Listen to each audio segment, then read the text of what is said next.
منبر نور پر جلوہ بار علماء ذویل کرام، سادات، مشائخ، حاضرین اہل سنت و جماعت، خواہران ملت اسلامیہ، السلام علیکم ورحمۃ اللہ وبرکاتہ۔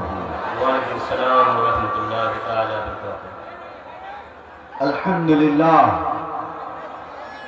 الحمدللہ الحنان المنان الذي خلق الانسان وعلم بالبيان، والصلاة والسلام على رسوله سيد الانس والجان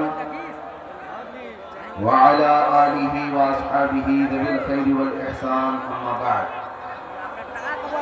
فأعوذ بالله من الشيطان الرجيم، بسم الله الرحمن الرحيم۔ اليوم أكملت لكم دينكم وأتممت عليكم نعمتي ورضيت لكم الإسلام دينا، صدق الله مولانا العظيم۔ بارگاہ رسالت معاب صلی اللہ تعالی علیہ وسلم میں ایک بار محبتوں کے ساتھ درود پاک کا ہدیہ پیش کریں گے۔ اللہم صلی علی سیدنا شفیعنا حبیبنا مولانا محمد مبارک وسلم، صلو علیہ صلاۃ و سلام علیک یا رسول اللہ صلی اللہ تعالی علیہ وسلم۔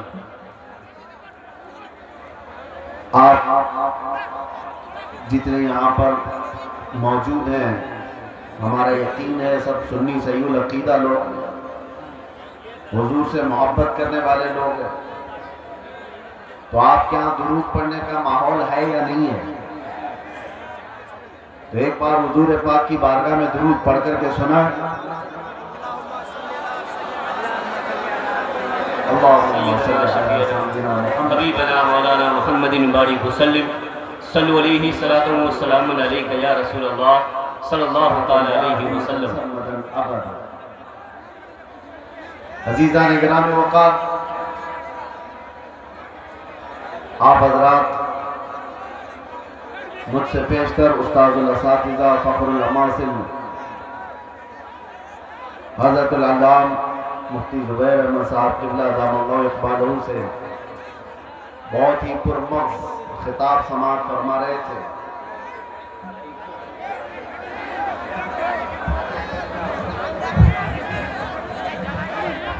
وہ مائک والے بھائی ایکو کی آواز کم کر کے ساؤنڈ کھول سکتے ہیں۔ آپ حضرات اکل حلال کے سلسلے میں سماعت کر رہے تھے۔ مسلمان وہی ہے جو حلال کھاتا ہے میرے عزیزوں، اسی لیے اس حلال کا تعلق ہمارے دین سے ایسا ہے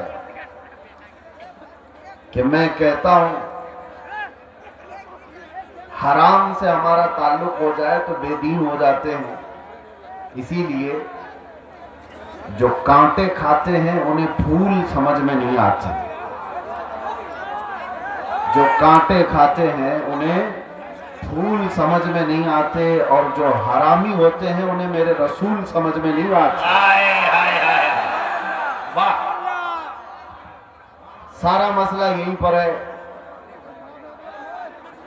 رسول پاک صلی اللہ تعالی علیہ وسلم وہ بلند و بالا اخلاق کے حامل، سورج سے زیادہ چمکنے والی روشنی، لیکن اگر وہ کسی کو سمجھ نہیں آ رہے ہیں تو یہ حضور پاک کے حسن کا قصور نہیں، اس کے اپنے نطفے کا قصور ہوتا۔ اسی لیے آپ سب کو بھی یہ ضروری ہے کہ حلال سے تعلق رکھو۔ جہاں بندہ نسب کے اعتبار سے حرام والا ہو جائے یا کھانے پینے کے اعتبار سے حرام والا ہو جائے، اس کے دین میں خرابی آ جاتی ہے۔ اللہ تعالیٰ قرآن عظیم میں ارشاد فرماتا ہے، میں نے آج کے دن اپنی ساری نعمتیں مکمل کر دی اور تمہیں دین اسلام دے کر میں راضی ہوا۔ یہ وہ دین ہے جس سے اللہ راضی ہے۔ اور قرآن میں دوسری جگہ رب تعالیٰ فرماتا ہے وَمَن يَبْتَغِي غَيْرَ الْإِسْلَامِ دِينًا فَلَن يُقْبَلَ مِنْهُ، جو اسلام کے علاوہ دوسرے دین کی طرف توجہ کیا ہرگز قبول نہیں کیا جائے گا. آخرت میں وہ سب سے بڑے گھاٹے میں ہوگا, سب سے بڑے نقصان میں اٹھایا جائے گا. آج اسلام کو چھوڑ کر پوری روئے زمین پر کوئی ایسا دین نہیں جو کامل ہو, زندگی کے ہر شعبے میں رہنمائی کرتا ہو. یہ چیلنج کے ساتھ کہہ رہا ہو. اور قرآن میں اللہ تعالیٰ یہ بھی فرماتا ہے هو الذي ارسل رسوله بالهدى ودين الحق ليظهره على الدين كله. وہ اللہ رب العزت ہے جس نے اپنے رسول کو دین حق کے ساتھ بھیجا ہے. یہ دین حق ہے, اس لیے بھیجا ہے کہ یہ دین پوری دنیا پر غالب آ کر رہے گا. وَلَوْ كَرِهَ الْمُشْرِكُونَ. اگرچہ مشرکوں کو یہ پسند نہ ہو, اگرچہ کافر اس بات کو پسند نہ کرتے ہو, لیکن یہ دین غالب آ کر رہے گا. لوگ آج نروس ہیں. اگر پورے خطاب میں یہی ساری چیزیں چلتی رہی تو ہم بھی بیٹھ جائیں.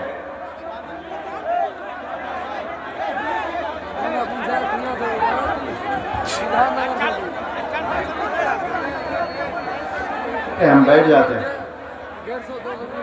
ابھی تک تو میں آپ لوگوں کی تعریف کر رہا تھا, یہ کیا کر رہے ہیں آپ لوگ. میں نے کہا کہ اگر آدھا گھنٹہ جو جس حال میں ہے اسی حال میں رہے گا تو کیا بگڑے گا. بھائی خدا کے واسطے آواز بند کرو بھائی. اگر سننا ہے تو ذرا محبت کے ساتھ اپنی جگہ پہ کھڑے رہے. جو جیسے بہرحال آواز کرنے والوں کو اپنی آواز کرنے دیجئے, ہم اپنی آواز کرتے ہیں. توجہ. دین اسلام کے متعلق قرآن یہ کہتا ہے یہ پوری کائنات میں غالب آ کر رہے گا, چاہے کفار و مشرکین اس کو ناپسند کرتے ہوں. آج لوگ بیٹھ کر کے بڑے بڑے پلان کر رہے ہیں اور لوگ ہمارے ڈرے ہوئے ہیں کہ کیا ہوگا دین اسلام کا. کچھ نہیں ہوگا, کچھ نہیں ہوگا. لوگ جو یہ کہتے ہیں سوشل میڈیا پر, انٹرنیٹ پر, میڈیا پر اسلام کو وناش کر دیں گے, ختم کر دیں گے, وہ اپنے بدن کی کھجلی نہیں مٹا سکتے. آپ کو میں بات بتا دوں, 1400 سال سے یہ مسئلے چلے آ رہے ہیں. بڑے بڑے ابو جہل آ کر کے چلے گئے, بڑے بڑے ابو لہب آ کر چلے گئے, لیکن قرآن کا یہ وعدہ ہے یہ دین غالب آ کر رہے گا. اور رب تعالیٰ فرماتا یریدون لیطفئوا نور اللہ بافواہہم ویأبی اللہ الا ان یتم نورہ. لوگ اپنے منہ کے پھونکوں سے اللہ کے چراغ کو بجھانا چاہتے ہیں. یہ اللہ کا چراغ ہے, یہ تمہارے پھونکوں سے نہیں بجھایا جا سکتا. اور رب تعالیٰ فرماتا اللہ اپنے نور کو, اپنے چراغ کو مکمل کر کے رہے گا, مکمل کر کے رہے گا. آج یہاں پر حالات دیکھو. سیمانچل میں جب بھی آتا ہوں تو مجھے ایک چیز کا احساس ہوتا ہے, رہنے کے لیے چھپر کے گھر صحیح ڈھنگ کے نہیں ہوتے, لکڑی کے گھر ہوتے ہیں, باڑ میں جینے والے لوگ. لیکن جب عظمت رسالت کی بات آتی ہے تو ایسا شامیانہ باندھتے ہیں کہ لوگوں کی نگاہیں دنگ رہ جائے. یہ سارا نظام یہ غریبوں کا بنایا ہوا ہے. میں جس علاقے سے بھی گزرتے آیا, ابھی میں جس طرح سے گاڑی میں بیٹھ کر, ارے صحیح ڈھنگ کی سڑکیں نہیں, نیتاؤں نے تو سب کھا لیا ہے, سب کچھ کھا چکے ہیں اور کچھ نہ دیا سیمانچل کو. اس کے باوجود سیمانچل کی اس نوجوان طبقے کے پاس اگر کچھ بات باقی رہ گئی ہے تو عشق رسول کی دولت باقی ہے. میں یہاں آنا ہی نہیں چاہتا تھا, کئی دنوں تک تاریخ کو میں بار بار ملتوی کرتا رہا. یہ کیسر صاحب رو دھو کر کے لے کر کے آئے. میں یہ سوچتا کس لیے جلسے کر رہے ہو, کس لیے پروگرام کر رہے ہو, بیانات تو آپ یوٹیوب سے سن ہی لیتے ہو. کہا نہیں, آپ چل کر کے دیکھیں ہمارے علاقے کے لوگ محبت مصطفیٰ صلی اللہ علیہ وسلم میں. میں نے کہا جنوری کی ٹھنڈیاں ہیں اور کون آئے گا اتنی ٹھنڈی راتوں میں. اندر آنے کے بعد پتہ چلا یہاں تو 50 ڈگری گرمی چل رہی ہے. یہ محبت مصطفیٰ صلی اللہ تعالیٰ علیہ وسلم کا نظام. دین اسلام سے وابستگی آج بھی پیسہ نہیں چاہتی ہے. یہ مالداروں کا نظام چلایا ہوا دین نہیں ہے. میرے آقا صلی اللہ تعالیٰ علیہ وسلم نے سچ فرمایا تھا بدأ الاسلام غریبا وسیعود غریبا. اسلام غریبوں سے شروع ہوا تھا, اجنبیوں سے شروع ہوا تھا اور غریبوں میں ہی ختم ہو جائے گا, اجنبیوں میں آ کر ختم ہو جائے گا. آج یہ سارے حالات دیکھ کر دنیا دنگ ہے کہ ان کے پاس کھانے پینے کو ڈھنگ سے کوئی چیزیں نہیں ہوتی, لیکن دین اسلام کی بات آتی ہے تو یہ اپنی حیثیت سے بڑھ کر کے سجا دیتے ہیں. ہمارے گھر ڈھنگ کے نہیں ہیں لیکن اللہ کا گھر دیکھو تو سب سے بلند و بالا نظر آئے. کئی لوگوں کی آنکھوں میں گڑنے والے چبھنے والے مینار سڑکوں سے گزرے, مسلمان پائی پائی جمع کر کے یہ ساری چیزیں کرتا ہے. عزیزان گرامی وقار, لوگوں کو اگر آج ڈپارٹمنٹ کا, حکومت کا, سیاست کا پیسہ جن کو ملا ہے اور وہ آج بلند بام دعوے کر رہے ہیں کہ ہم نے وہ کر دیا یہ کر دیا, یہ غریب مسلمان وہ ہے جن کو کوئی نہیں پوچھتا سیاسی اعتبار سے اور کسی بھی اعتبار سے. لیکن جو کچھ بھی ہمارے پاس آج موجود ہے وہ صرف اور صرف فضل الہی سے ہے. اگر رب تبارک و تعالی اس دین کا حامی و ناصر اور مددگار نہ ہوتا تو یہ درندے تو کب کے چبا چکے ہوتے ہیں. جن کے پاس لاکھوں کی شاخائیں ہیں, چڈی پہننے والے, لاٹھی ڈنڈے کی تربیت لینے والے جتنے لوگ ہیں وہ تو سب ان غربا اور مساکین کو کھا گئے ہوتے. ایک بات یاد رکھو, لوگ آج بھی ڈرے سہمے ہوئے کہتے ہیں ہم تو مائنورٹی میں ہیں, قلت میں ہیں, یہاں ہماری تعداد بہت کم ہے, یہاں ہماری تعداد بہت کم ہے, مصلحت کے ساتھ جینا ہے, یقیناً مصلحت اور حکمت کے ساتھ جینا ہے. اور میں آپ سے کہتا ہوں, اور اگر کوئی ہمارے برادران وطن سن رہے ہیں تو ان سے بھی میں کہتا ہوں, حکومت کے اوپر سے لے کر نیچے تک کے عہدے سب تمہارے, ڈپارٹمنٹ میں 80% سارے لوگ تمہارے, سب کچھ ہے. یہ جو چھوٹی سی تعداد ہے, یہ چھوٹی سی قلت ہے, دین اسلام سے وابستہ ہے, اس کو ساری دنیا اور یہ ساری بڑی طاقتیں مل کر کے مٹا کیوں نہیں پاتی؟ 24 گھنٹے میڈیا بھونکتا رہتا ہے اور مٹا کیوں نہیں دیتے؟ برسوں سے کان کھول کر کے سن لو, سارے دجال مل کر کے بیٹھ کر کے اپنی طاقت کا استعمال کریں تب بھی ہمیں نہیں مٹایا جا سکتا. اقبال نے کہا یونان و مصر و روما سب مٹ گئے جہاں سے, باقی مگر ہے اب تک نام و نشاں ہمارا, کچھ بات تو ہے کہ مٹتی نہیں ہستی ہماری. صدیوں رہا ہے دشمن دور زماں ہمارا, توحید کی امانت سینوں میں ہے ہمارے, آسان نہیں مٹانا نام و نشاں ہمارا. اے نوجوانوں, میں یہ خطاب سے بھی اس لیے آپ کے سامنے عرض کر رہا ہوں کہ تم فخر کرو کہ جس دین پر اللہ نے تمہیں پیدا کیا وہ اس روئے زمین کا سب سے اعلیٰ دین ہے. تم کسی چور قوم سے وابستہ نہیں ہو کہ سر جھکا کر کے جیو گے, تم کسی مجرم قوم سے وابستہ نہیں ہو کہ اپنی ٹوپیاں چھپا کر داڑیاں چھلا کر کے گھومو گے. ارے سینہ تان کر کے زمین پر چلو کہ تمہارا آقا و مولا محمد رسول اللہ صلی اللہ علیہ وسلم سے افضل ترین کوئی اس روئے زمین پر ہو ہی نہیں سکتا. آپ اس نبی کے پیروکار ہیں, اس نبی کے پیروکار ہیں جس کو اپنے تو اپنے سارے غیروں نے بھی سچا اور امین کہا. سبحان اللہ. تمہیں ڈر کس بات کا ہے؟ آج دین اسلام پر اگر تم کو خود شک پیدا ہوا تو پھر تمہارا کوئی علاج کیا کرے؟ سب سے پہلے یقین کی دولت پیدا کرو کہ جس دین پر میں قائم ہوں وہ اللہ کا پسندیدہ دین ہے. اللہ نے قرآن میں فرمایا وَرَضِيتُ لَكُمُ الْإِسْلَامَ دِينًا, میں تمہیں اسلام دے کر راضی ہوا. ایک صحابی حضرت خباب ابن الارت رضی اللہ تعالیٰ عنہ, ان کو کفار و مشرکین نے قید کر کے سولی پر چڑھایا تھا. جانتے ہو